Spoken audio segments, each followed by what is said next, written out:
আচ্ছা, অনেক সময় হয় না যে আমরা খুব ভালো করে প্রস্তুতি নিয়ে থিওরি পরীক্ষা দিতে গেলাম এবং খুবই ভালো প্রস্তুতি, প্রিপারেশন এ কোনো ঘাটতি নাই। কিন্তু পরীক্ষায় এমন একটি অবস্থা হলো যে পরীক্ষা আমরা ভালো করে দিতে পারলাম না। কিংবা অর্ধেক প্রশ্নের উত্তর করে বাকি প্রশ্নগুলো উত্তরের টাইম ম্যানেজমেন্ট এ কিছু ঝামেলা হইল এবং আমি কিন্তু পরীক্ষায় ভালো করতে পারলাম না। তাইলে কি ঘটনাটি ঘটে যে অনেক সময় যে ভালো প্রস্তুতি নিলাম কিন্তু থিওরি পরীক্ষাটা আমরা ঠিক ভালো করলাম না। আজকের ভিডিওতে আমরা মূলত এই কথাগুলো বলব যে কিছু টিপস যদি আমরা ফলো করতে পারি, তাইলে কিন্তু থিওরি পরীক্ষায়ও আমরা অনেক ভালো করতে পারি। আজকের ভিডিও মূলত হচ্ছে যে কিভাবে তাইলে থিওরি পরীক্ষায় ভালো করা যায়।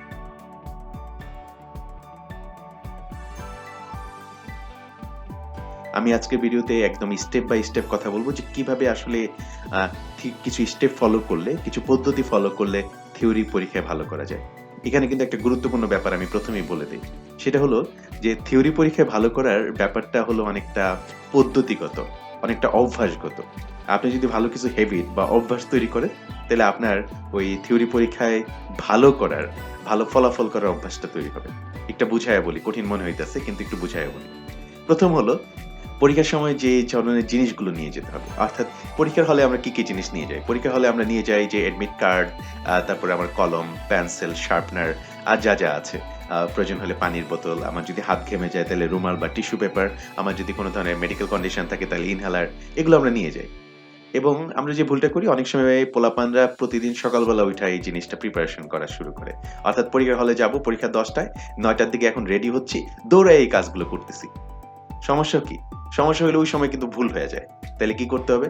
করতে হবে যে এই যে জিনিসগুলা যেগুলো আমার পরীক্ষার কলম, যেগুলো ভালো কলম চেক করে নিলাম, পেন্সিল, তারপরে আমাদের অ্যাডমিট কার্ড আর সাথে যা বললাম একটু আগে। এই প্রত্যেকটা জিনিস কিন্তু আগের রাত্রে রেডি করে রাখতে হবে। তাহলে যাওয়ার সময় কোনো অসুবিধা হবে না। ওকে, এগুলো রেডি করলাম। এখন আমি পরীক্ষার হলে যাবো। পরীক্ষার হলে যাওয়ার সময় পোলাপান যে ভুলটা করে সেটা হলো যে তারা সময় নিয়ে বের হয় না। ভাইরে ভাই, সবসময় মনে রাখবেন জীবনে এই কথাটা সারা জীবনের জন্য মনের মধ্যে ঢুকায় রাখবেন, মাথার মধ্যে ঢুকায় রাখবেন। যে সবচেয়ে বড় অ্যাক্সিডেন্ট গুলো হয় গুরুত্বপূর্ণ সময়। মনে করেন আপনি মনে করলেন যে আজকে জ্যাম নাই, গিয়ে দেখবেন আজকে পরীক্ষা, আজকে আপনি জ্যামে পড়ছেন। মনে করেন যে আপনি পেন ড্রাইভে ব্যাকআপ নিয়ে গেলেন, ওই সময় গিয়ে দেখবেন যে পেন ড্রাইভ কাজ করে না। কাজেই থিওরি পরীক্ষার সময় অবশ্যই সময় নিয়ে বের হবেন। ওকে, আমি সময় নিয়ে বের হলাম। পরীক্ষা হয়তোবা ১০ টায় আমার হল থেকে বা মেস থেকে আমার যদি ০.৫ ঘন্টা লাগে, আমি তারপরেও সেটাকে প্রায় ১৫-২০ মিনিট বাড়ায় নিয়ে প্রায় ৪০ মিনিট আগে পরীক্ষার হলে বের হইলাম। যাতে পরীক্ষা শুরু হওয়ার অন্তত ২০-২৫ মিনিট আগে আমি হলে উপস্থিত হতে পারি। এই যে ব্যাকআপ একটা প্ল্যান থাকলো, অর্থাৎ কোনো কারণে যদি দেরি হয়, তারপরেও কিন্তু আপনার একটা ব্যাকআপ প্ল্যান থাকছে। এইভাবে প্ল্যান নিয়ে বের হইলেন। ওকে, বের হইলাম। এই যে রাস্তায় পরীক্ষার হলে যাচ্ছেন, এই সময় আপনি যেটা করবেন, সেটা হলো অনেক সময় পোলাপান এই সময় কি করে যে ওই প্রশ্নগুলো, ১ টা প্রশ্ন বা ২ টা প্রশ্ন ফোকাস করার চেষ্টা করে। এইটা করতে পারেন যদি আপনি নিশ্চিত থাকেন যে গতকাল আপনি যে প্রশ্নটা পড়তেছেন এটা পরীক্ষায় আসবেই। আসছেই। আপনি Facebook এ প্রশ্ন পাইছেন। এটা মজা করলাম আরকি। Facebook এ প্রশ্ন সবসময় পাওয়া যায় না। কিন্তু এমন যদি হয় তাইলে ঠিক আছে। আর যদি এমন না হয় যে আপনি নিশ্চিত না যে এই প্রশ্ন নাও আসতে পারে। তাইলে যেটা করবেন যে স্ক্যানিং করবেন। অর্থাৎ হচ্ছে আপনি শুধু নোটগুলা, পেজগুলো উল্টায় যাবেন। যে দেখবেন যে না ঠিক আছে। আ এই প্রশ্নের এই ৫ টা পয়েন্ট আছে, পরের পেজে এই প্রশ্নে এই ৫ টা পয়েন্ট আছে। এভাবে আপনি স্ক্যান করে পুরো অংশটা রিভাইজ করতে পরীক্ষার হলে যাবেন। ওকে, পরীক্ষার হলে পৌঁছে গেলেন। এখন পরীক্ষার হলে ঢুকবেন কখন? দয়া করে ভাই এই ভুল কখনো করবেন না। আমি দেখছি অনেক পোলাপানরা যেটা করে যে পরীক্ষার হলের সামনে দাঁড়ায় রিভাইজ করতে থাকে। এই ভুল করার কোনো দরকার নেই। আপনি পরীক্ষার হল যখনই খুলবে তখনই আপনি রুমে ঢুকে যাবেন। ঢুকে গিয়ে বিসমিল্লাহ বলে বসে পড়বেন। আপনার যে জায়গা সেই জায়গাটিতে বসে থাকবেন এবং ওয়েট করবেন কখন স্যার খাতা দিবেন। অর্থাৎ উত্তরপত্র দিবেন। যখনই স্যার খাতা দিল বা উত্তরপত্র দিল আপনি বিসমিল্লাহ বলে উত্তরপত্রটি নিলেন এবং নিয়ে ১ম যে কাজটা করবেন সেটা হলো কি করবেন? উত্তরপত্রের উপরে যা আছে যে নেম অফ দ্যা এক্সামিনেশন, আপনার পরীক্ষার নামটা কি? আপনার আইডি কত? রেজিস্ট্রেশন নাম্বার কত? কোন লেভেলে আছেন? যা আছে সবকিছু লিখে ফেলবেন। দয়া করে এই কাজটা করতে কখনোই ভুল করবেন না। ওই যে বললাম না ওই যে অভ্যাসের ব্যাপার, এগুলো হচ্ছে অভ্যাস। আপনি ১ম এ এইটা দিয়ে শুরু করবেন পরীক্ষা। ওকে, আপনি এটা শেষ হলো যে আপনি খাতার উপরে যা আছে সব লিখে ফেললেন। এখন কি করবেন? এখন হলো যে খাতার উপরে অবশ্যই খাতায় মার্জিন করতে হবে বাম পাশে এবং উপরে। অবশ্যই এটা মার্জিন করবেন। এবং এই মার্জিনটা আপনি নীল কালিতে করতে পারেন, পেন্সিলে করতে পারেন। এটা আপনার যেটি পছন্দ সেটিতে করতে পারেন। কিন্তু দয়া করে লাল এবং সবুজ কালি পরীক্ষার হলে ব্যবহার না করাটাই ভালো। লাল তো অবশ্যই ব্যবহার করতে পারবেন না। এনিওয়ে, আপনি তাহলে মার্জিন করলেন ১ম থেকে শেষ পর্যন্ত।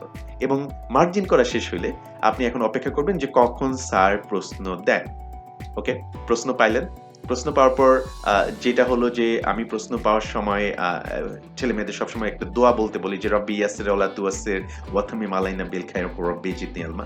আপনি যদি আরো ভালো দোয়া পারেন আমি আমার জন্য আরো ভালো, কারণ আমি ইসলামিক ব্যক্তিত্ব না, আমার চেয়ে অনেক ভালো ভালো দোয়া আছে বুজুর্গদের কাছে, তাদের কাছ থেকে জেনে নেবেন।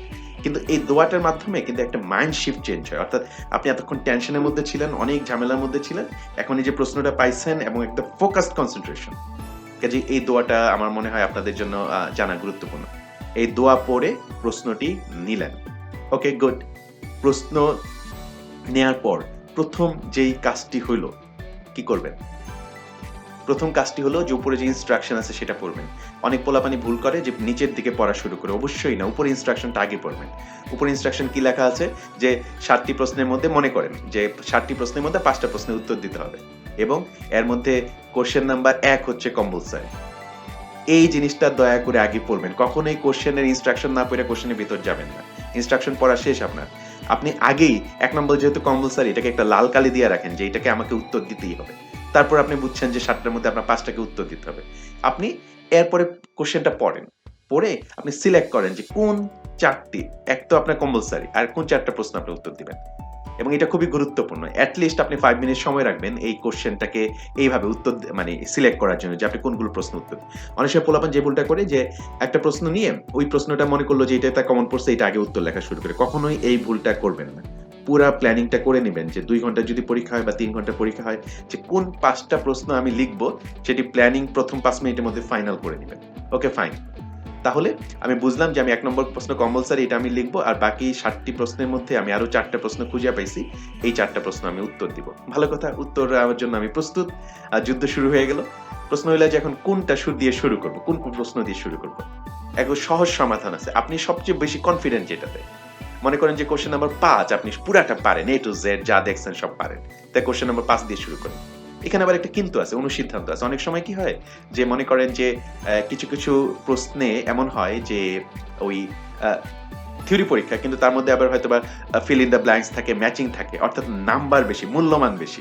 এমন যদি থাকে ওই মূল্যমান বেশিওয়ালা, অর্থাৎ যেগুলোর নাম্বার বেশি, সেই প্রশ্নগুলো আগে দিয়ে শুরু করবেন, কারণ আর বড় প্রশ্ন করবেন, কারণ আপনার মূল উদ্দেশ্য হলো যে পরীক্ষায় কিভাবে নাম্বার বাড়ানো যায়। কাজেই ওকে, আপনি সিলেক্ট করলেন, লেখা শুরু করলেন, এবং সবচেয়ে সহজ যেটা সেটা দিয়ে আপনার লেখা শুরু হলো, এবং আপনি একটা ব্যালেন্স করলেন যে কোনটা দিয়ে শুরু করবেন। এখন যেটি সবচেয়ে গুরুত্বপূর্ণ হলো যে টাইম ডিস্ট্রিবিউশন মানে হলো যে কোন প্রশ্ন কতক্ষণ ধরে লিখবো। আমরা যখন পরীক্ষার খাতা দেখি, সবচেয়ে মনে হয় খাতা যখনই শুরু করি তখনই মনে হয় যে বাংলা ছায়াছবি চলতেছে, এত সুন্দর। প্রথম দিকে পেজে প্রথম কয়েকটা পৃষ্ঠায় কিন্তু হাতের লেখা দেখে অধিকাংশ সময় প্রেমে পড়ে যায়, অসাধারণ হাতের লেখা, ওয়াও। কিন্তু কিছুক্ষণ পরে দেখা যায় বাংলা ছায়াছবিতে যেমন ভিলেন ঢুকে, আমার পরীক্ষার খাতায় সেরকম ভিলেন ঢুকে যায়। কিরকম? এরপরের দিকে লেখার অবস্থা কাকের ঠ্যাং বগের ঠ্যাং হয়ে যায়, এবং আমি আর বুঝতে পারি না যে ওই লেখাগুলো অনেক কষ্ট করে উদ্ধার করতে হয়। তাইলে সমাধানটা কি? এমন একটা নিশ্চয়ই সমাধান আছে, যারা ভালো ছাত্র তারা যেটা করে যে একদম খাতার প্রথম থেকে শেষ পর্যন্ত একদম একই রকম থাকে। তাহলে কি করতে হবে?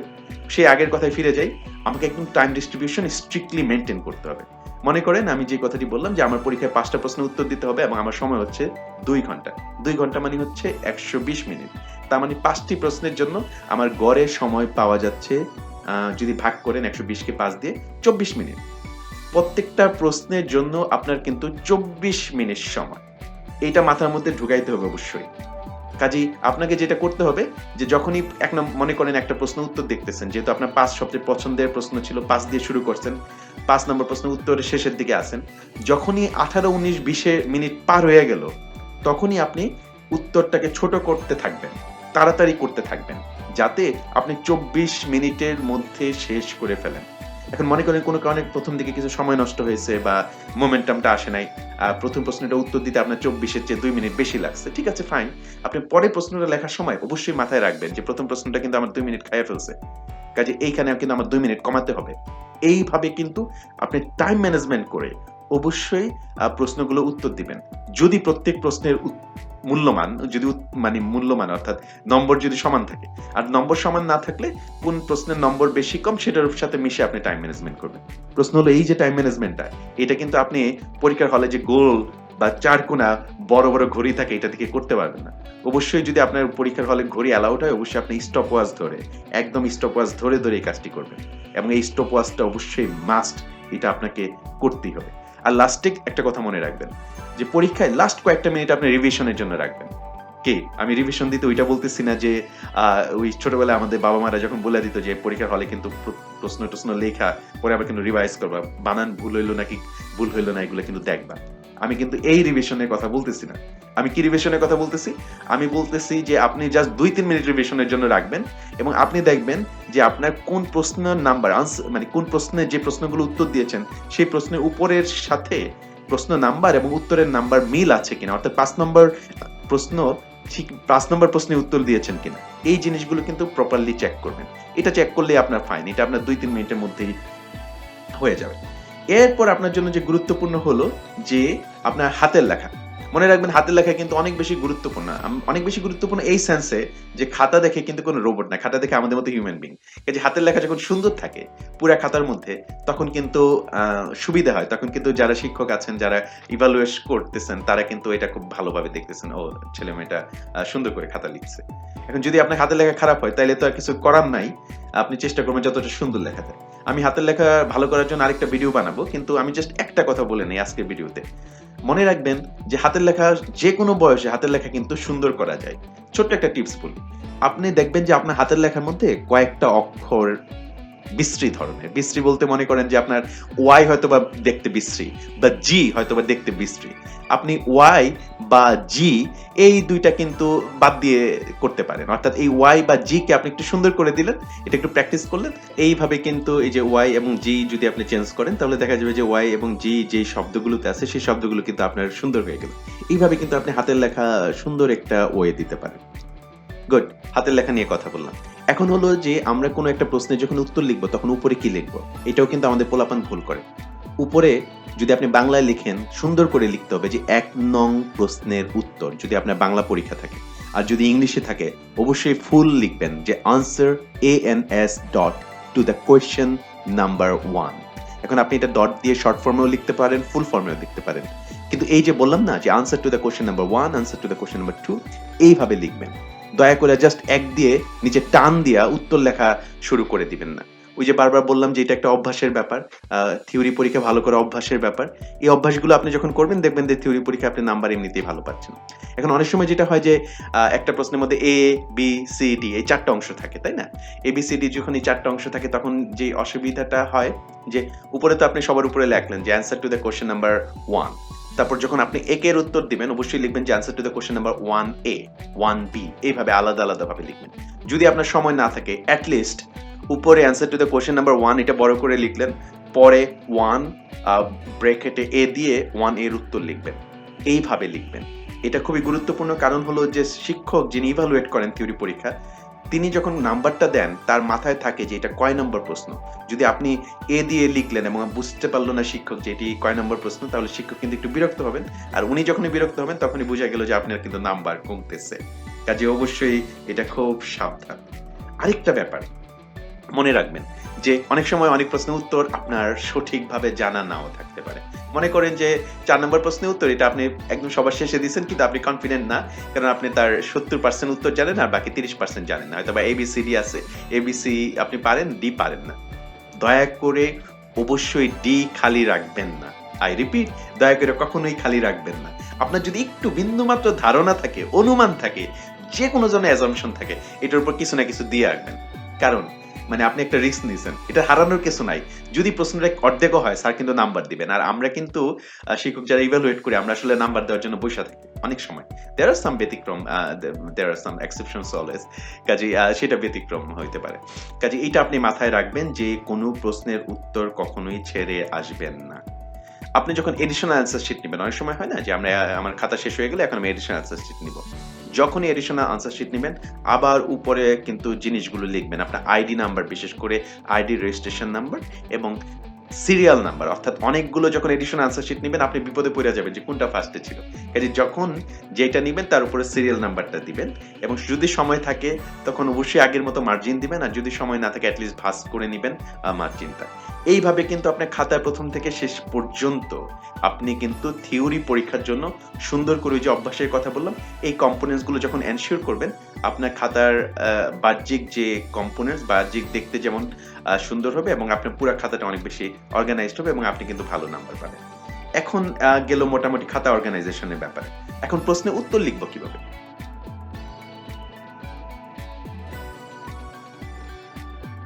আমাদের পোলাপান কিন্তু এই জিনিসটাও ভুল করে যে প্রশ্নের উত্তর কিভাবে লিখতে হয় এটা তারা জানে না।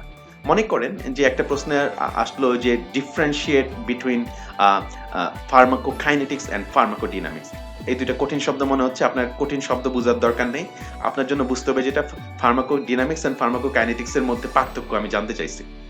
আপনাকে প্রথমে একটা প্রিঅ্যাম্বল দিতে হবে। প্রিঅ্যাম্বল মানে হচ্ছে একটা বা দুইটা সেন্টেন্সে একটা প্রারম্ভিকা দিতে হবে। যে ফার্মাকোকাইনেটিক্স এন্ড ফার্মাকোডাইনামিক্স আর দুইটাই হলো ফার্মাকোলজির শব্দ, কিন্তু তাদের মধ্যে ডিফারেন্স আছে। এই ডিফারেন্সগুলো নিম্নে বর্ণনা করা হলো। এই যে কথাটা বাংলায় বললাম, এই কথাটা আপনি ইংরেজিতে লিখবেন। ইংরেজিতে লিখলে সুবিধাটা হলো কি, শিক্ষক যখন দেখলেন যে তার প্রশ্ন যে ল্যাঙ্গুয়েজে হয়েছে, আপনি সেই ল্যাঙ্গুয়েজের সাথে মিলায়া সুন্দর একটা প্রিঅ্যাম্বল দিছেন এবং এরপরে ডিফারেন্সটা দেখাইছেন, তখন কিন্তু টিচার অনেক বেশি খুশি হবে। এটা গেলে একটা বিষয়। আরেকটা বিষয় হচ্ছে যে অবশ্যই আপনি পরীক্ষায়, থিওরি পরীক্ষায় আপনার ক্রিয়েটিভিটি দেখাবেন। এখন অনেক সময় স্টুডেন্টরা প্রশ্ন করে, স্যার ক্রিয়েটিভিটি কিভাবে দেখাবো?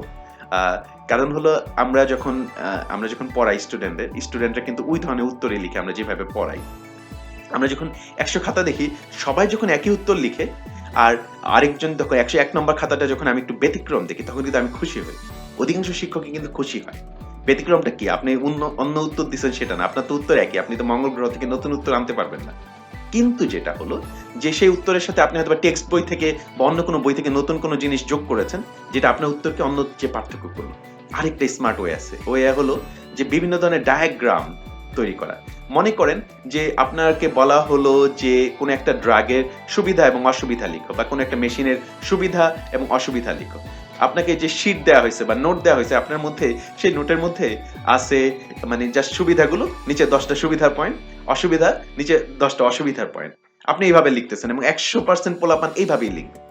কিন্তু আপনি যদি একটু ক্রিয়েটিভ হইয়া ওই সুবিধার একটা মাইন্ড ম্যাপ বানান। মাইন্ড ম্যাপ হচ্ছে মধ্যে সুবিধা লেখা, তার চারপাশে কিছু তীর চিহ্নের মতো একে শর্টলি কিওয়ার্ড গুলো দিয়ে ছোট্ট একটা ম্যাপ বানালেন সুবিধার জন্য, ছোট্ট একটা ম্যাপ বানালেন অসুবিধার জন্য, এবং এর সাথে সাথে স্যার যেভাবে প্রেজেন্ট করেছেন আপনার নোটের মধ্যে সেটাগুলো যোগ করে দিলেন।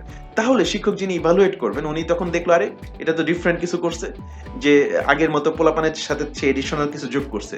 এই ক্রিয়েটিভিটিটা কিন্তু আপনার নাম্বার বাড়াইতে অনেক অনেক অনেক বেশি সহযোগিতা করবে।